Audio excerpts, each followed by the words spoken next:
24 Crisaltir. Drizzt pronto se encontró con el suelo pisoteado por donde había pasado el ejército. Pero las huellas no fueron una sorpresa para él, porque la visión de las ciudades en llamas había sido mucho más elocuente de lo que estaba ocurriendo. La única pregunta que todavía le quedaba en mente era saber si alguna de las ciudades había conseguido hacerles frente, así que echó a correr hacia la montaña, preguntándose si aún tendría un hogar a donde regresar. De pronto, percibió una presencia, una emanación de otro mundo que, sin saber por qué, le recordó sus años jóvenes. Se arrodilló para examinar una vez más la tierra. Algunas de las huellas eran muy frescas, de trollos, pero había además una especie de cicatriz que no podía ser la huella de ningún ser mortal. Drizzt observó nervioso a su alrededor, pero el único sonido que lograba percibir era el susurro del viento, y las únicas siluetas que se destacaban en el horizonte eran los picos de la cumbre de Kelvinante y la columna del mundo, hacia el sur. Drizzt se detuvo a reflexionar sobre la presencia que intuía, intentando convertir en algo real aquello que le parecía familiar. Empezó a avanzar con cautela. Ahora comprendía la fuente de sus sensaciones, aunque los detalles todavía se le escapaban. Sabía con exactitud lo que andaba buscando. Un demonio había aparecido en el Valle del Viento Helado. La cumbre de Kelvin proyectaba una sombra mucho más alargada cuando Drizzt se topó con la banda. Su sensibilidad para percibir criaturas de esferas inferiores, desarrollada por los siglos de contacto de Menzoberranzan, le indicó que se estaba acercando al demonio antes de que éste apareciera ante él. Luego, vislumbró las formas distantes de media docena de trollos que avanzaban en estrecha formación, y, en el centro, sobresaliendo por encima de ellos, la silueta del enorme monstruo del abismo. Al instante se dio cuenta de que no se trataba de una deidad menor, sino de un demonio mayor, que se debía de ser muy poderoso para mantener bajo control a tan formidable monstruo. Drizzt se dispuso a seguirlos a una cautelosa distancia. Sin embargo, la banda tenía un destino fijo, y la cautela era innecesaria. Pero Drizzt no estaba dispuesto a arriesgarse en absoluto, ya que en más de una ocasión había sido testigo del poder de esos demonios. Era habitual su presencia en las ciudades de los Drow, prueba que no hacía sino confirmar a Drizzt Do'Urden que el estilo de su gente no era para él. Se acercó un poco más porque algo había atraído su atención. El demonio llevaba en sus manos un objeto que irradiaba una magia tan poderosa que incluso el Drow podía percibirla con toda claridad. Pero estaba demasiado mezclada con las propias emanaciones del demonio para que Drizzt pudiera obtener una percepción nítida del objeto, así que volvió a ocultarse con cuidado. Las luces de miles de campamentos aparecieron de pronto a lo lejos a medida que el grupo, y Drizzt, se acercaba a la montaña. Los goblins habían montado una buena vigilancia en la zona, y Drizzt se dio cuenta de que había llegado tan al sur como le era posible, de modo que dejó de lado la persecución, y se encaminó a un punto en la montaña que le ofreciera una mayor ventaja. La hora del día que mejor se adaptaba a la visión subterránea del Drow eran las primeras luces del alba, y, aunque se encontraba cansado, decidió llegar a su posición para entonces. Empezó a saltar de roca en roca, ascendiendo lentamente por el extremo sur de la montaña. De pronto, vislumbró las hogueras que rodeaban Brinsander, y, más hacia el este, los rescoldos todavía humeantes de lo que habían sido caer con Nigi caer Dineval. En Termalaine resonaban gritos salvajes, y comprendió que la ciudad de Maer Dualdon estaba en manos del enemigo. Luego, con las primeras luces del alba, las cosas se hicieron más claras, y observó hacia el extremo sur en primer lugar. Suspiró aliviado al ver que los muros del Valle de los Enanos estaban derrumbados. Al menos, el pueblo de Bruenor estaba a salvo y supuso que también Regis estaría con ellos. Pero la visión de Brinsander fue menos confortante. Drizzt había escuchado las confesiones del orco cautivo, y había visto las huellas del ejército y sus hogueras de acampada, pero en ningún momento había podido concebir una reunión tan enorme de monstruos como la que apareció ante cuando el cielo comenzó a iluminarse. La visión era aterrorizadora. ¿Cuántas tribus de goblins has reunido, Akar Kesej?, murmuró. ¿Y cuántas gigantes te llaman amo? Sabía que la gente de Brinsander sobreviviría solo hasta que Kesej quisiera. No tenían la más mínima esperanza de hacer frente a semejante fuerza. Desalentado, se volvió para buscar un rincón donde reposar un rato, puesto que no podía prestar una ayuda inmediata, y el cansancio no hacía sino incrementar su desesperación e impedirle reflexionar de forma constructiva. De improviso, cuando estaba a punto de apartarse de su mirador, una súbita actividad en la lejanía captó su atención. Aunque no podía distinguirlo bien desde esa distancia y el ejército parecía una masa oscura, supo que el demonio había aparecido en escena. Vio la mancha negra de su presencia diabólica a pocos cientos de metros de distancia de las puertas de Brinsander, y, al igual que antes, percibió una emanación sobrenatural de magia poderosa, como el corazón vivo de una forma desconocida de vida, que latía en las garras del demonio. Los goblins se apiñaban alrededor para observar el espectáculo, pero manteniendo una respetable distancia entre ellos y el peligroso e imprevisible general de Kesey.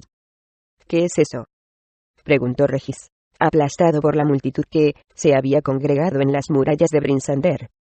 Un demonio, fue la respuesta de Cassius. Uno de los grandes. Parece una burla a nuestras pobres defensas, se quejó Glen Sutter. ¿Cómo podemos esperar resistir lo más mínimo ante un enemigo como este? El demonio se inclinó hacia el suelo, concentrado en el ritual de invocar al alma del objeto cristalino. Colocó la piedra de cristal sobre la hierba, y, tras dar un paso atrás, empezó a murmurar las palabras de un antiguo hechizo, y fue subiendo poco a poco el tono de voz a medida que el cielo empezaba a alumbrarse con la inminente aparición del sol. ¿Es una daga de cristal?, preguntó Regis, intrigado por el palpitante objeto. De pronto, el primer rayo del alba rompió el horizonte. El cristal centelleó, y, atrayendo los rayos de sol, absorbió su energía. Luego, volvió a brillar, y los latidos parecieron intensificarse a medida que el sol se alzaba en el horizonte, y permitía que su luz alimentase la hambrienta imagen de Crensinibon. Los espectadores de la muralla sofocaron un grito de horror, preguntándose si Akarkesej podría también dominar al propio sol. Únicamente Cassius tuvo el suficiente sentido común para asociar el poder de la piedra con la luz del sol. De improviso, el cristal empezó a crecer. Se hinchaba cuando el pulso llegaba a su cima, y se encogía un poco mientras se preparaba el siguiente latido. A su alrededor, todo eran sombras, porque consumía toda la luz del sol. Poco a poco, e inevitablemente, la circunferencia se ampliaba, y el extremo superior se iba alzando en el aire. La gente situada en las murallas y los monstruos de la llanura tuvieron que apartar la vista ante el poder resplandeciente de Crisal Tirith. Solo el Drow, desde su distante posición, y el demonio, que era inmune a aquellas visiones, fueron testigos de la creación de otra imagen de Crensinibon. El tercer Crisal Tirith acababa de nacer. Al completarse el ritual, la torre dejó de acaparar la luz del sol y toda la región volvió a recibir los cálidos rayos de la mañana. El demonio soltó un gruñido de satisfacción al ver su obra completa, y se dirigió con porte orgulloso a la espejada puerta de la nueva torre, seguido de los troyas, que constituían la guardia personal del brujo. Los asediados habitantes de Brinsander y Targos observaban la increíble estructura con una confusa mezcla de respeto, reconocimiento y terror. No podían resistirse a la belleza sobrenatural de Crisal Tirith, pero conocían las consecuencias de la aparición de la torre Akarkesej, amo de goblins y gigantes. Había llegado. Los goblins y los orcos cayeron de rodillas al tiempo que todo el vasto ejército entonaba el canto de Kesej, Kesej, como rindiendo homenaje al brujo con una devoción tan fanática que produjo escalofríos a los testigos humanos del espectáculo. Drizzt también se sintió intimidado al ver la amplitud de la influencia y devoción que el brujo ejercía sobre las tribus de goblins, por general tan independientes, y en aquel instante comprendió que la única posibilidad que tenía el pueblo de 10 ciudades de sobrevivir radicaba en la muerte de Akarkesej. Incluso antes de considerar las posibles opciones que tenía, supo que tendría que llegar hasta el hechicero. Pero, por el momento, necesitaba descansar, así que buscó un rincón sombreado en el otro extremo de la cumbre de Kelvin, y dejó que el sueño se apoderara de él. Cassius también estaba cansado. El portavoz había permanecido junto al muro durante la gélida noche, examinando los campamentos para determinar qué quedaba de la natural enemistad entre las tribus. Pero, aunque había detectado algunos desacuerdos menores y peleas verbales, no pudo ver nada que le hiciera concebir esperanzas de que el ejército se dividiera durante el asedio. No podía comprender cómo había conseguido el Drujo una unidad tan perfecta entre acérrimos enemigos. Pero la aparición del demonio y la creación de Chrysal-Tirith le habían demostrado el increíble poder que manejaba Kesey, y pronto había llegado a las mismas conclusiones que el Drow. Sin embargo, a diferencia del elfo, el portavoz de Brinsander no se retiró cuando la tranquilidad se extendió por el campamento, a pesar de las quejas de Regis y Glensatter, que temían por su salud. Cassius acarreaba sobre sus hombros la responsabilidad por los varios miles de personas aterrorizadas que permanecían entre los muros de la ciudad, y no había descanso posible para él. Necesitaba información, necesitaba encontrar un punto débil en las defensas, al parecer inexpugnables, del brujo. Así que el portavoz montó guardia, con gran diligencia y paciencia, durante todo el primer largo y tranquilo día del asedio, tomando nota de los límites que había entre cada tribu de goblins, y del orden de jerarquía que determinaba la distancia de cada grupo, con respecto al núcleo de Chrysal-Tirith. Mucho más lejos de allí, hacia el este, las flotas de Caer Konig y Caer Dineval permanecían amarradas en el muelle desierto de Cielo Oriental. Algunos tripulantes habían bajado a tierra para buscar provisiones, pero la mayoría permanecía en los barcos, sin saber hasta dónde llegaba el oscuro y poderoso brazo de Kesey. Hensinbrand y su colega de Caer Konig habían tomado bajo su control la situación inmediata de la cubierta del Mistseeker, el buque insignia de Caer Dineval. Todas las disputas entre las dos ciudades se habían silenciado al menos temporalmente, aunque en todas las cubiertas de los barcos del lago Dinesere podían oírse promesas de perpetua amistad. Ambos portavoces estaban de acuerdo en permanecer en las aguas del lago y no huir, porque se daban cuenta de que no tenían lugar a dónde ir. En todo el territorio de 10 ciudades estarían bajo la amenaza de Akar Kesey y Luskan. No solo estaba a más de 600 kilómetros de distancia, sino que para llegar a ella había que atravesar las filas del Drujo. Estaban mal equipados, y no podían esperar llegar a la ciudad del sur antes de que llegaran las primeras nieves del invierno. Los marineros que habían desembarcado no tardaron en regresar al muelle con las buenas noticias de que Cielo Oriental aún no había sido arrasada por la oscuridad. Así que se enviaron tripulantes a tierra para recoger más comida y mantas.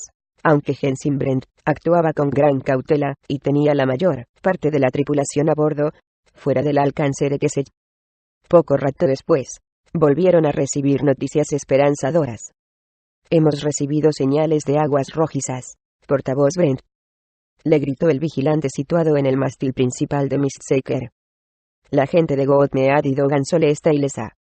Mantenía alzado el transmisor de noticias, un pequeño aparato de vidrio forjado en Termalaine, y creado para concentrar los rayos de sol y poder mandar señales a través de los lagos, utilizando un intrincado, aunque limitado lenguaje de signos. He recibido respuesta a mis llamadas. Entonces, ¿dónde están?, inquirió Brent con gran excitación. En la orilla este, respondió el vigilante. Salieron de sus ciudades en barco, pensando que era imposible defenderlas. Los monstruos no se han acercado allí por el momento, pero el portavoz cree que el borde más alejado del lago será más seguro hasta que se marchen los invasores. Mantén abierta la comunicación, le ordenó Brent. Y, cuando recibas más noticias, házmelo saber.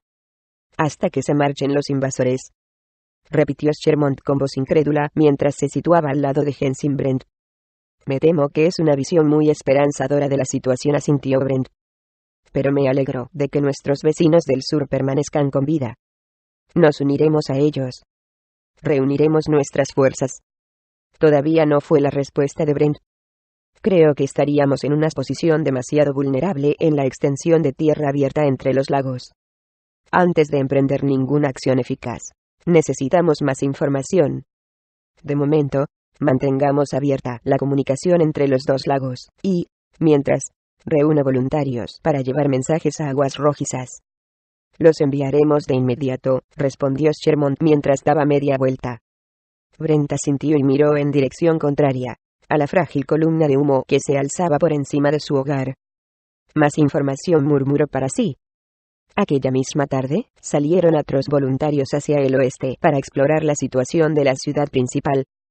Brent y Shermont habían hecho un buen trabajo para sofocar el pánico de sus hombres, pero, incluso con los beneficios que les proporcionaba una buena organización, El impacto inicial, ante la invasión súbita y mortal, había dejado a la mayoría de supervivientes de Caer Konig y Caer-Dineval en un estado de desesperación absoluta. Hensimbrent era la honrosa excepción. El portavoz de Caer-Dineval era un intrépido luchador que se negaba con firmeza a rendirse mientras le quedara aliento en el cuerpo, y navegaba con su buque insignia entre los demás barcos, intentando animar a la gente con gritos que prometían venganza contra Carqueset. Ahora vigilaba y esperaba en el Mistseeker las noticias críticas procedentes del oeste, y, a media tarde, oyó las palabras que había rezado por escuchar.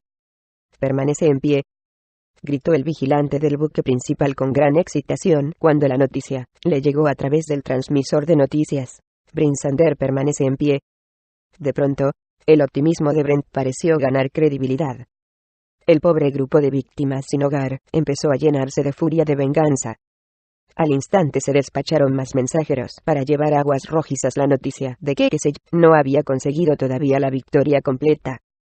En ambos lagos, se emprendió la tarea de separar a los guerreros de los civiles con gran ansiedad, trasladando a las mujeres y niños a los barcos más pesados y menos manejables, y colocando a los hombres en los veleros más rápidos. Empezaron a llevar a los barcos diseñados para la guerra a los amarraderos, para que pudieran salir con gran velocidad a través de los lagos, y se revisaron y afianzaron las velas en previsión de la loca carrera que tendría que conducir a las valientes tripulaciones a la guerra. O, según las entusiastas palabras de Hensimbrent, la loca carrera que conduciría a las valientes tripulaciones a la victoria. Regis se reunió con Cassius en el muro cuando se acababan de observar las señales luminosas de un transmisor de noticias en la orilla suroccidental del lago Dinesere. El Alflin había estado durmiendo durante la mayor parte del día y de la noche, convencido de que, si tenía que morir, no importaría que estuviese haciendo lo que más amaba. Al despertarse, se sorprendió de seguir todavía con vida, ya que esperaba pasar a la eternidad durante el sueño. Cassius había empezado a ver las cosas de otro modo, y había redactado una larga lista de potenciales puntos débiles en el indisciplinado ejército de Akarkeset. Los orcos intimidaban a los goblins, y, a su vez, los gigantes intimidaban a los dos grupos. Si tan solo pudiese encontrar el modo de enfrentarlos durante el tiempo necesario, para que el odio entre las razas de goblins se apoderara de las fuerzas de Kesey luego. La señal procedente del lago Dinesere, y los siguientes informes de que se habían captado destellos similares en el extremo más alejado de Aguas Rojizas, habían sembrado en el portavoz esperanzas sinceras de que el asedio podía ser roto, y de que 10 ciudades tenía aún posibilidades de sobrevivir. Pero en aquel momento entró en escena el brujo y las esperanzas de Cassius se desvanecieron. Empezó como un latido de luz roja que giraba alrededor de las paredes de Crisal Tirith, y continuó con un segundo latido, esta vez azul, que se destacó en la cima, y empezó a dar vueltas en sentido contrario. Poco a poco, ambos rodearon el diámetro de la torre, y, al encontrarse, viraron a un tono verdoso, para volver a separarse y continuar cada uno su camino. Todos los que pudieron ver el espectáculo hipnotizante, lo observaron con aprensión, inseguros de lo que ocurriría a continuación, pero convencidos de que se avecinaba una muestra de poder increíble. Las luces circulares fueron ganando velocidad al tiempo que iban aumentando de intensidad, y, al poco rato, la base completa de la torre quedó rodeada de un aro verdoso tan brillante que los espectadores tuvieron que apartar la mirada. De pronto, 2 enormes trollos salieron del resplandor, cada uno de ellos con un vistoso espejo en las manos. Las luces fueron disminuyendo la velocidad hasta detenerse al unísono. La visión de los 2 desagradables trollos provocó un sentimiento de repulsa en la gente de Brinsander, pero, dominados por la curiosidad, ninguno de ellos se apartó. Los monstruos caminaron hasta la base de la colina donde se alzaba la ciudad, y se detuvieron para colocarse frente a frente y enfocar los espejos en diagonal, uno con otro, pero sin perder el reflejo de Crisal Tirith. De improviso, delgados rayos de luz empezaron a emerger de la torre en dirección a cada uno de los espejos, y, tras reflejarse en ellos, salían despedidos hacia el otro hasta encontrarse a medio camino entre los 2 trollos. Luego, un súbito latido de la torre, como el destello de un relámpago, cubrió de humo el espacio existente entre los trollos, y, cuando se disipó, en el lugar en que habían convergido los 2 rayos de luz, apareció un hombre enjuto y encorvado, vestido con una túnica de satén rojo. Los goblins cayeron postrados de rodillas al suelo y ocultaron el rostro en la tierra. Carquesed ya había llegado. El brujo desvió la vista hacia Cassius, situado en lo alto de la muralla, y una engreída sonrisa apareció en sus labios delgados. «Saludos, portavoz de Brinsander», se burló. «Bienvenido a mi ciudad». Soltó una siniestra carcajada. Cassius no dudó un solo instante de que aquel hombre debía de conocerlo, aunque no recordaba haberlo visto nunca. Se volvió hacia Regis y Glensatter en busca de una explicación, pero ambos se encogieron de hombros. «Sí, te conozco», Cassius continuó. «Quesed. Y a ti también, portavoz Glensatter, te mando mis saludos. Debí haber sabido que te encontraría aquí, ya que la gente de Cielo Oriental se une siempre a cualquier causa, por desesperada que sea». Ahora le tocó el turno a Glensatter de mirar incrédulo a sus compañeros, pero, una vez más, no pudieron sacar nada en claro. «Veo que nos conoces», replicó Cassius a la aparición. «Pero tú, en cambio, nos eres por completo desconocido. Nos llevas una injusta ventaja». «¿Injusta?», protestó el brujo. «Tengo todas las ventajas». Volvió a soltar una risita. «Vosotros sí que me conocéis al menos, Glensatter». El portavoz de Cielo Oriental volvió a encogerse de hombros ante la inquisitiva mirada de Cassius, y el gesto pareció enojar a Quesed. «Viví durante varios meses en Cielo Oriental», le espetó, bajo el disfraz de un aprendiz de brujo de Luskan. «Muy inteligente, ¿verdad? ¿Lo recuerdas?», preguntó Cassius a Glensatter por lo bajo. «Puede ser un detalle de máxima importancia». «Tal vez haya residido en Cielo Oriental», replicó Glensatter en el mismo tono, «aunque hace varios años que no nos visita ningún grupo de la torre de huéspedes.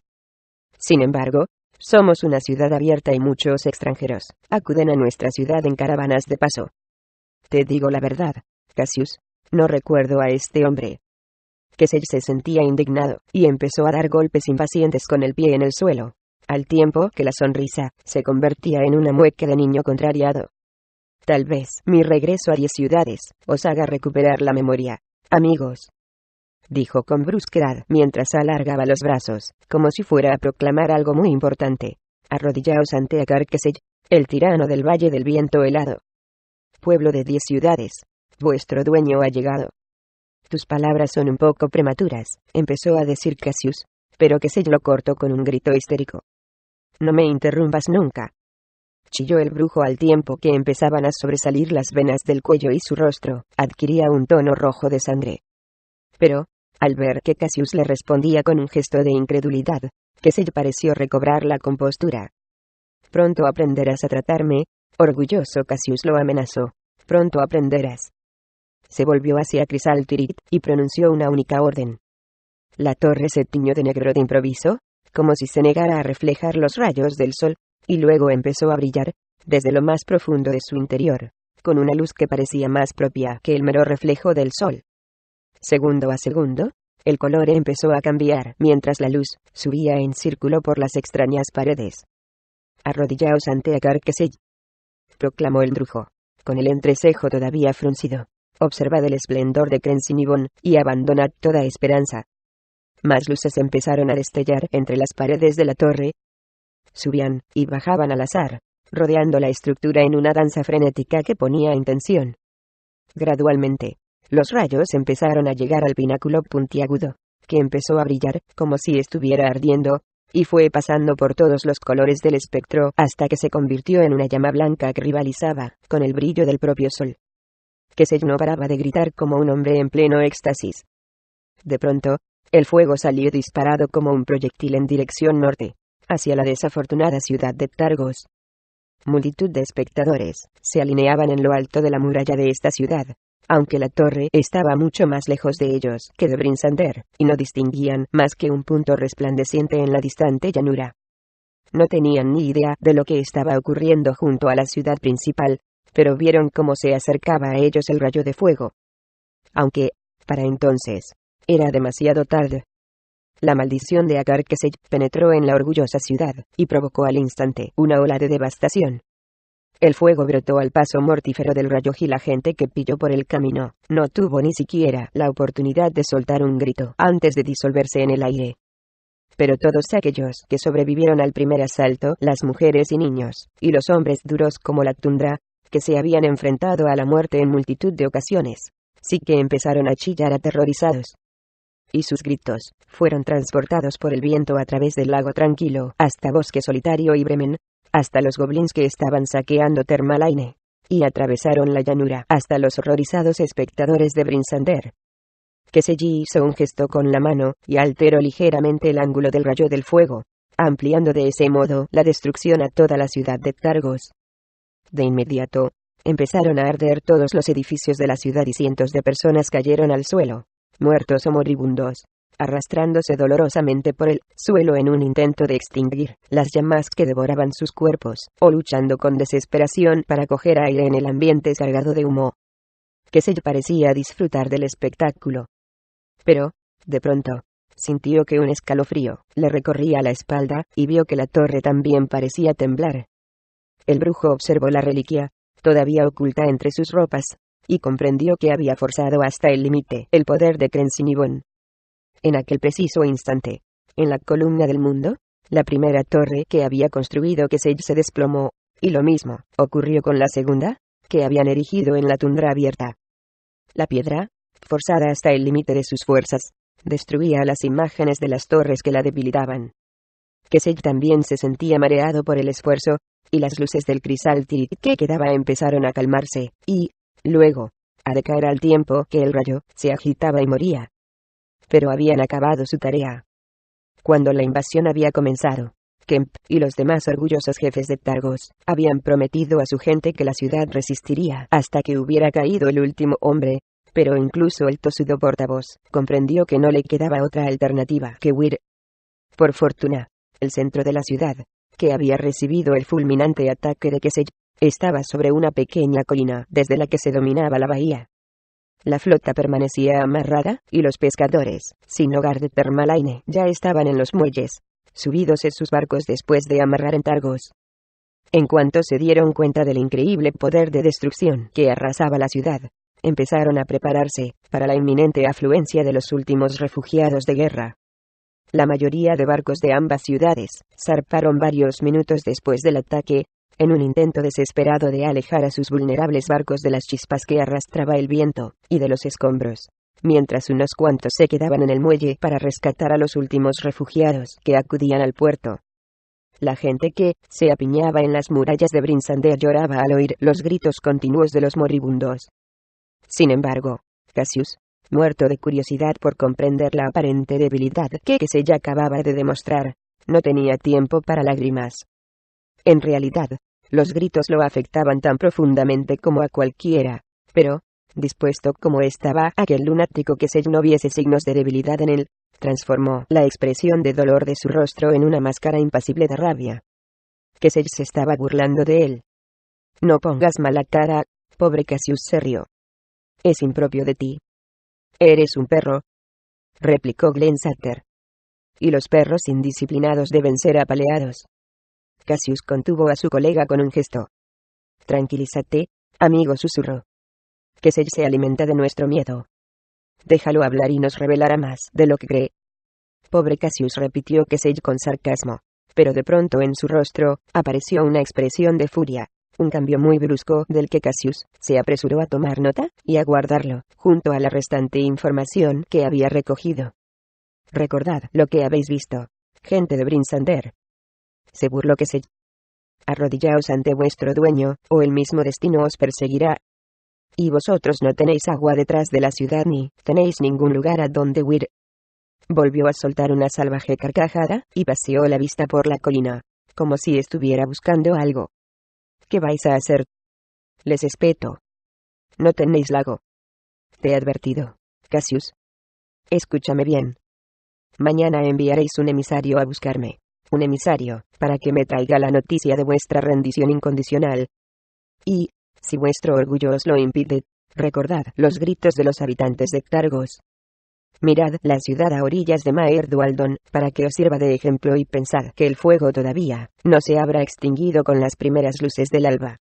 En aquel momento, un mensajero se acercó al portavoz.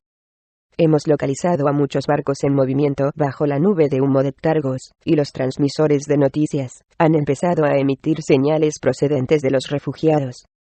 ¿Y Kemp?, inquirió Cassius con ansiedad. Vive, y ha prometido venganza. Cassius soltó un suspiro de alivio. Aunque no estaba muy de acuerdo con su colega de Targos, sabía que el portavoz de esa ciudad, razonable e estratega, proporcionaría una inestimable ayuda a la causa de 10 ciudades antes de que todo acabara. Que había escuchado la conversación, hizo un gesto de desprecio. ¿Y a dónde van a ir?, preguntó a Cassius. El portavoz, ocupado en estudiar a su imprevisible y desequilibrado adversario, no respondió, pero el brujo lo hizo en su lugar. Ábremen. No pueden. Chasqueó los dedos y el mensaje fue pasando a través de sus filas hasta que, en el extremo más alejado, un enorme grupo de goblins se separó del grueso del ejército y empezó a avanzar hacia el oeste. Hacia Bremen. ¿Lo ves? Bremen caerá antes de que acabe la noche, y pronto otra flota zarpará a su querido lago. La escena se repetirá con la ciudad de los bosques con los resultados previstos. Pero, ¿qué protección podrán ofrecer los lagos a esa gente cuando empiece a soplar el viento helado?, gritó. ¿Hasta dónde podrán alejarse los barcos de mí cuando el agua empiece a congelarse a su alrededor? Volvió a soltar una carcajada, pero esta vez de un modo mucho más serio y peligroso. ¿Qué protección tiene ninguno de vosotros contra Carqueset? Cassius y el brujo intercambiaron una mirada de odio, y el hechicero pronunció unas palabras en voz apenas perceptible, pero que llegó a oídos de Cassius con toda claridad. ¿Qué protección? Mientras, en Maer Dualdon, Kemp se mordía los labios para sofocar su ira al ver su ciudad en llamas. Los rostros manchados de hollín observaban las ardientes ruinas con una expresión de incredulidad y temor, gritando venganzas imposibles, y llorando abiertamente por la pérdida de sus amigos y hermanos. Sin embargo, al igual que Cassius, Kemp convirtió su desesperación en una rabia constructiva. En cuanto se enteró de que había partido un ejército de goblins en dirección a Bremen, envió a su barco más veloz a advertir a la gente de la lejana ciudad, y a informarles de lo ocurrido en Targos. Luego, envió un segundo barco a Bosque Solitario para solicitar comida y vendas, y quizás una invitación a amarrar en sus muelles. A pesar de sus obvias diferencias, los portavoces de 10 ciudades eran parecidos en muchos aspectos. Al igual que Agorwal, que se había alegrado de poder sacrificarlo todo por el bien de la gente, y Hensimbrand, que rehusaba caer en la desesperación, Kemp de Targos se disponía a unir a su gente para un contraataque. Todavía no sabía cómo iba a cumplir su tarea, pero sabía que no había dicho aún la última palabra en la guerra del brujo. Y, en lo alto de la muralla de Brinsander, Cassius también era consciente de eso.